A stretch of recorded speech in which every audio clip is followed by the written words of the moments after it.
Discussion keeps the world turning. This is Round Table.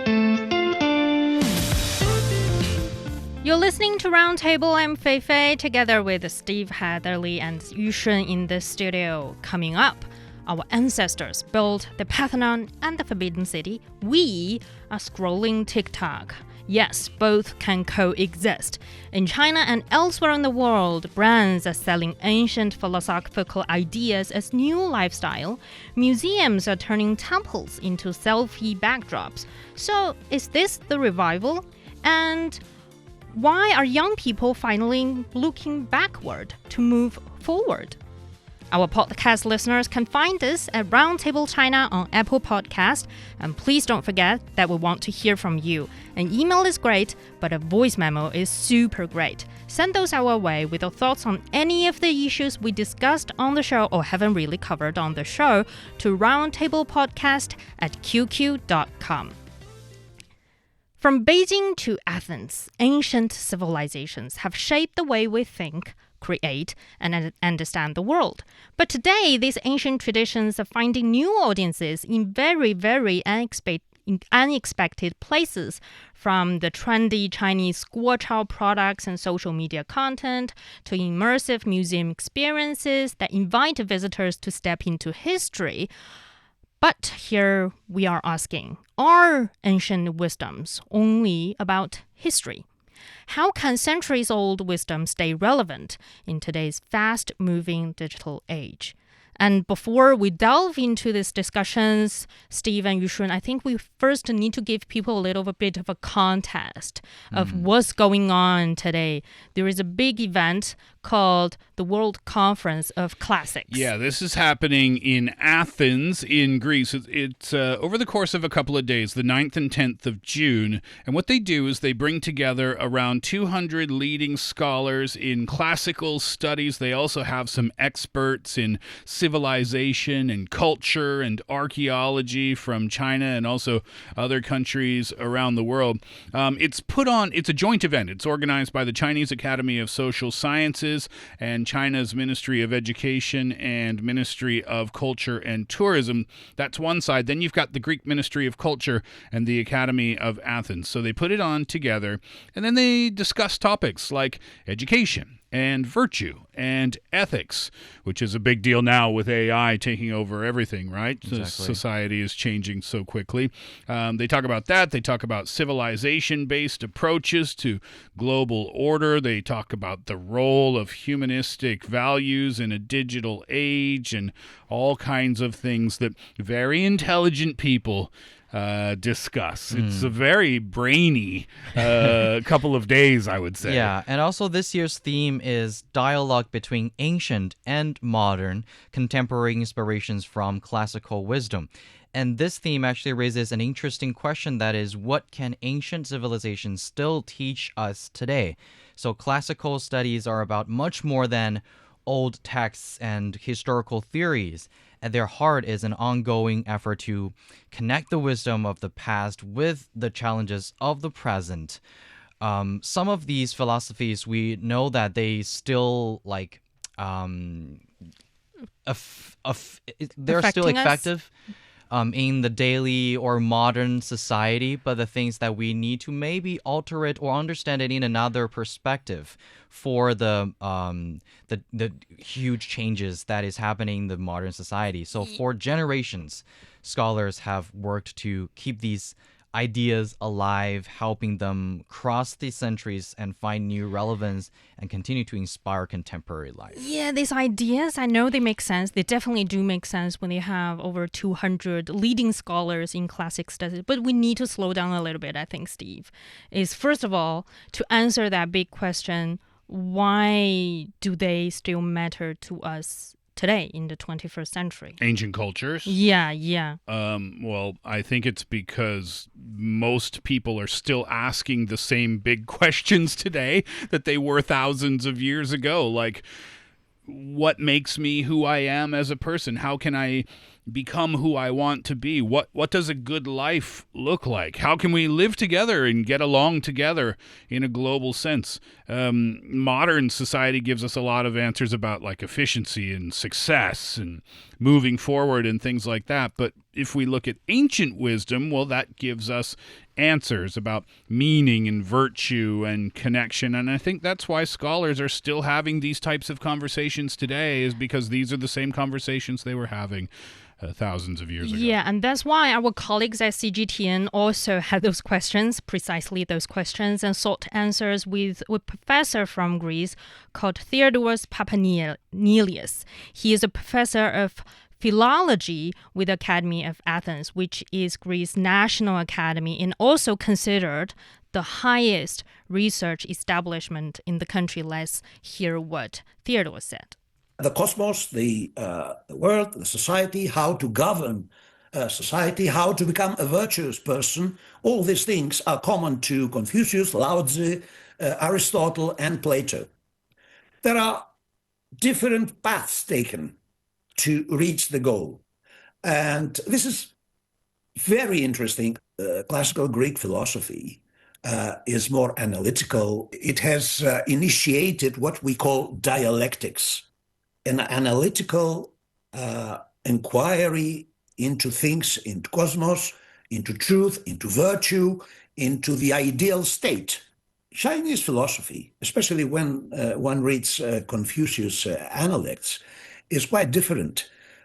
It doesn't move in this analytical way. It moves by insights, by pieces of received wisdom, and it lays much more emphasis on the human subject as a social being, which is not exactly the case in Western or Greek philosophy, which tends to be more individualistic.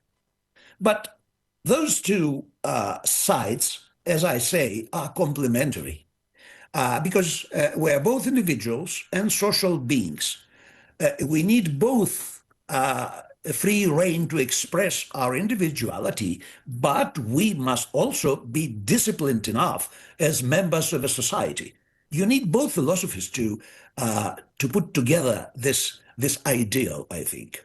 And it's not a question of one philosophical tradition being superior to another.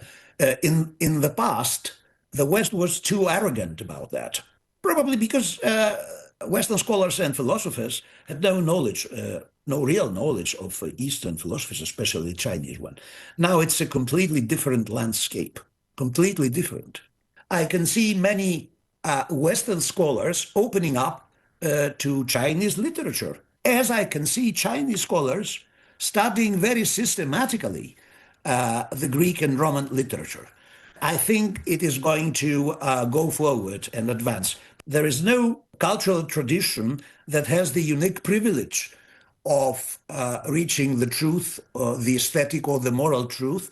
We need complementary approaches to have a more inclusive view of the human condition. And that's, I think, it's a process that has started, and it's going to continue. Since 2 years ago, I started having a keen interest in Chinese language, and now I'm expanding that interest into Chinese literature too. I was fascinated by Chinese love poems. And that was Professor Papanelius from the Academy of Athens in Greece. He talked a lot of, I think he cleared some of our confusions when it comes to why do we suddenly need to care about ancient classical cultures and wisdoms. And I think one of the issue is that we need these centuries-old wisdom to help us tackle current challenges, isn't it? So some of the most pressing issues that we face, for example, climate change, for example, the alienation of the individual. And that's why we need to look back a lot of these very, very famous and old wisdoms to solve some of our big questions. Yeah. Gosh, I would love to be at that conference. I wouldn't be qualified to be there, but I would enjoy being there to hear some of the discussions. And I like what he said about, in the past, Western philosophers wouldn't have had any access to Eastern philosophy or ways of thinking.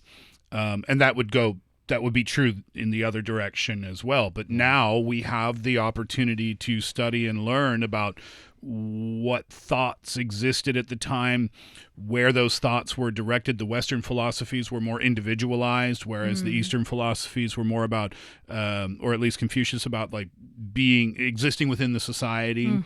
But both of those things ring true today too. How can you, and there's a crossover or a hybrid version of these philosophies almost. How can I thrive as an individual?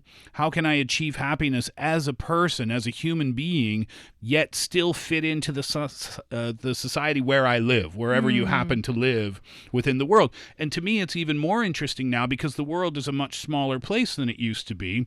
You have people moving here and there and here and there and living in different cultures and speaking different languages, and it just makes it all the more pertinent today. Yeah, but also at the same time, I feel like this topic is also getting a little bit of distance and abstract on some level because we're talking about who am I in today's universe, who am I in today's society. But I'm also very curious in concrete forms, for example, what do these kind of classical traditions or ancient wisdom bring to our daily life, Yushun?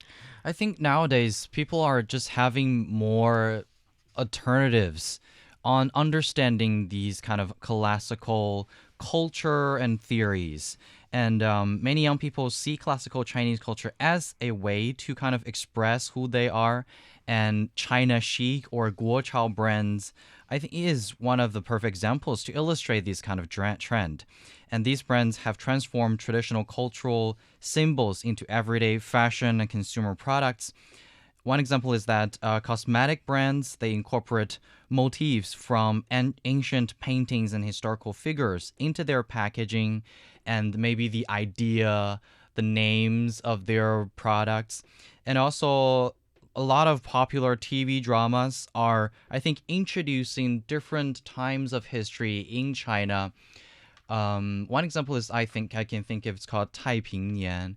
It introduced a specific region probably in Zhejiang province, or nowadays, back then it was called Wu. Yeah, and Wu then Kingdom. Yes. So at that time, Chinese people are all talking about that kind of historical events and what happened in the people and the culture. Even with the release of these TV dramas, people started to understand why they're dressing up like that, why people have different colors of dresses at that time because of different levels of their job. So I think it is a kind of tiny spots that culture can be blended into our daily lives. And also that it makes that connection because, for example, when we're talking about our traditions here in China, it's not only something existed in history.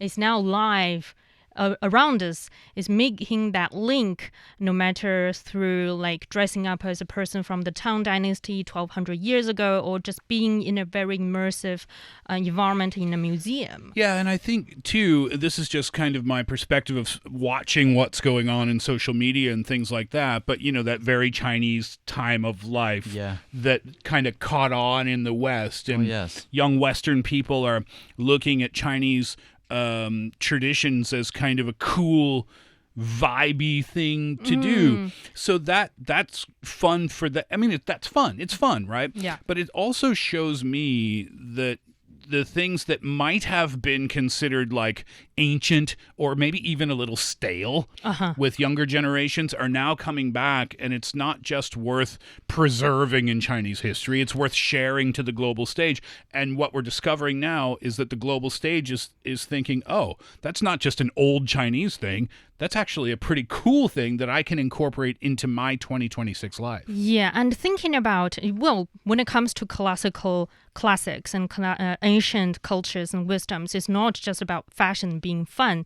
There's something deeper and greater. Do you guys have any piece of ancient wisdom that you'd like to pinpoint and share very briefly before we end our discussion today? We kind of did a show about Zhuangzi's ideas before. It is a little series, and Zhuangzi, who was in the time of around 369 to 286 BCE. Were Zhuangzi and Confucius, they were generally in the same time period? Yeah, sort of.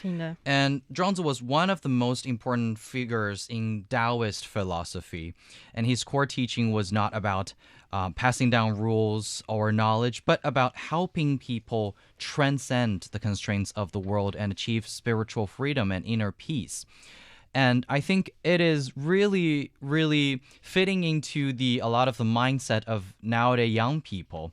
One thing is that a philosophical foundation for mental rest is Zhuangzi's idea. So lying flat is a lot of young people's idea now. They want to lie flat and just not do anything. But also Zhuangzi advocate or support this kind of idea, but it does not mean giving up action. Instead, it refers to consciously creating space for rest and reflection in a high-pressure environment. When everyone is encouraged to compete and push harder, Zhuangzi's thought offers a kind of legitimate and profound mental refuge, one that allows you to pause and reconsider whether the direction you are running in actually makes sense. So that's why I think a lot of young people really like Zhuangzi's idea that is, okay, I don't really need to work hard 100% every day. Maybe I should also create that kind of inner peace for myself, though that maybe I have a sustainable work plans or career. Yeah, creating your own rhythm despite what's happening outside of yourself.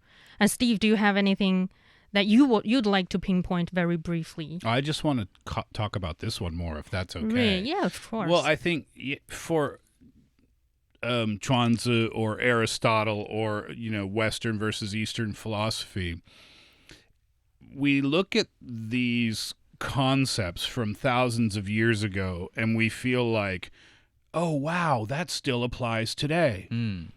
But why are we surprised that it still applies today? We are still human beings, and human beings, doesn't matter if you're Chinese or Canadian or British or Australian or wherever you're from, it doesn't matter. We deal with the same thing. We experience the same emotions. Languages, the way we use our tongues and our mouths to make sounds are different from around the world, but we all say the same thing. We all express the same things, generally speaking. So what's different between 2,000 years ago and now is just the painting around us is different. Society is a little bit different, but yet it's somehow still the same. So when Zhuangzi talks about, finding relaxation in a hectic life, well, I'm sure a hectic life looked very, very different during Zhuangzi's time than it does in 2026, but yet the definition remains the same. So, and I think, too, in 2,000 years from now, we'll be having people in Roundtable's future will be having the same conversations. Yeah, because when we're talking about our today's challenges, we feel like we are the only generation that are facing this kind of new problems. Yeah. But deep down, it's mostly about the same chaotic situation, about the same end of the world questions that every generation's been keep asking themselves. But that's why we need to look back so that we can continue moving forward. And I'd love to delve into more discussions about Zhuangzi's world and all the beautiful ancient wisdoms in around the world. But we don't have enough time for today's discussion because this is the hour of Roundtable, and that is the end of our discussion. Thanks, Steve and Yushun, for joining the show, and thank you for listening to this edition of Roundtable. I'm Fei Fei, and I'll see you next time.